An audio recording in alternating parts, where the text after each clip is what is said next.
A wave of anti-corruption protests swept across Metro Manila over the weekend, starting with a massive peace rally by Iglesia Ni Cristo, followed by separate demonstrations from pro-Duterte groups and retired military generals, all calling for accountability in government. Here's the report.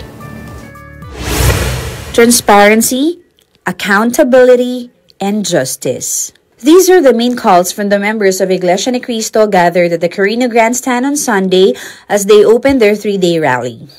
Rain or shine, massive crowds filled the area.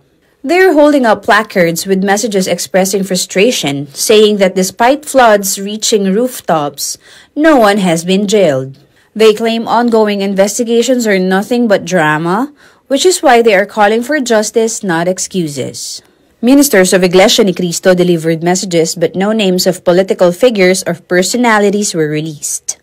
INC spokesperson Edwin Zabala says non-members were welcome to join because their call for transparency and accountability is a constitutional right.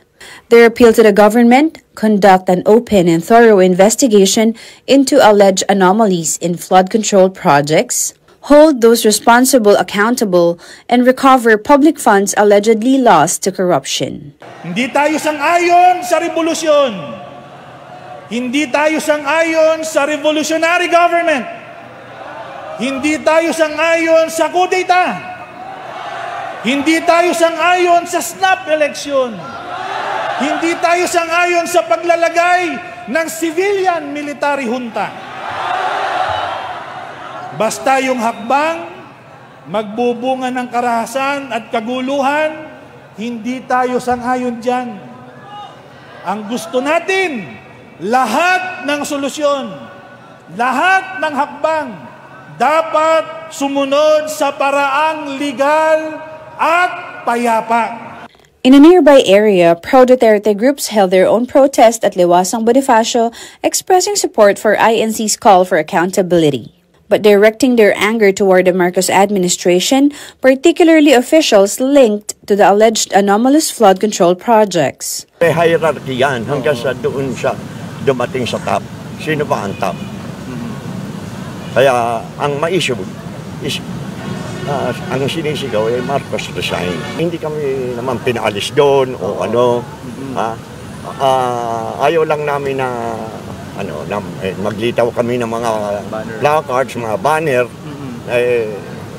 na hindi naaayon sa regulasyon ng iglesia. Hindi namin dapat gawin yan. Kaya kami, lumihis na lang kami.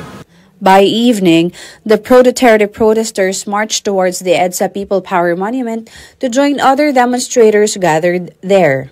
Another crowd gathered elsewhere at the EDSA People Power Monument, where retired military generals joined the growing anti-corruption protest. Among those present was former Armed Forces of the Philippines Chief of Staff Hermogenes Esperon Jr.